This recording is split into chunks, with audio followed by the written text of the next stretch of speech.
This is a tutorial video to assist you in effectively evaluating the credibility of sources. So, why is it important to evaluate a source's credibility? As a journalist, we want to make sure we are reporting the truth, and using sources that are credible is a main way to do that. So, how do we evaluate? Let's start with a simple four-step process. Step 1 is to identify credibility cues about the source. Credibility cues are those things that give us hints as to how credible the source really is.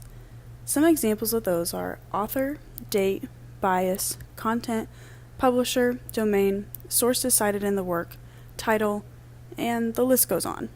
Step 2 in the process is to examine each clue and collect evidence about it. Steps 1 and 2 are typically done together, so when you identify a new credibility cue, open up a new tab in your browser and start researching it. Step 3 in the process is to use evidence from Step 2 to explain how each cue contributes to or diminishes the credibility of the source. A good way to keep your cues and thoughts straight is to use a chart like this one.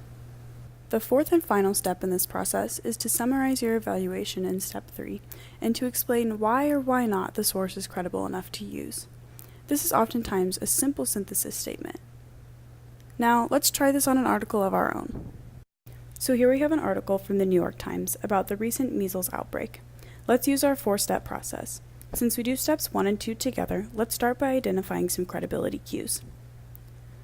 Immediately, I'm drawn to the date of this article. The date is May 13th, which is very close to the day that I'm searching. This makes the article very timely and relevant. Next, let's check out the content. There are a few ads, but not too bad. They don't pull my attention away from the article, which is important. There are good visual elements, and I can see that it's cited. Here's another one that's cited by the CDC. Here at the bottom of the article, this draws my attention. This is a correction from the previous article.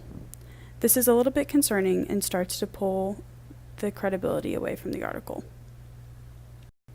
Next, let's identify some sources that are cited. We've already noted that the two visual elements were cited from the CDC, but when we go through the article and we see sources that are cited, let's open them up in a new tab.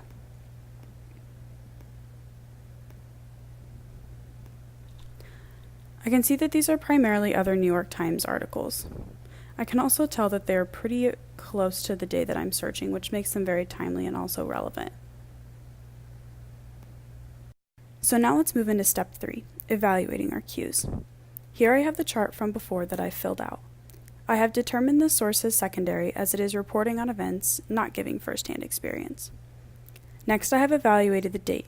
As it is written and updated recently, this adds to the credibility of my source. I then evaluated content. I noted that the content was clean, clearly written, and included useful visual elements. I also noted the correction and how I felt that this took away from the credibility of the source. Finally, I evaluated the sources cited.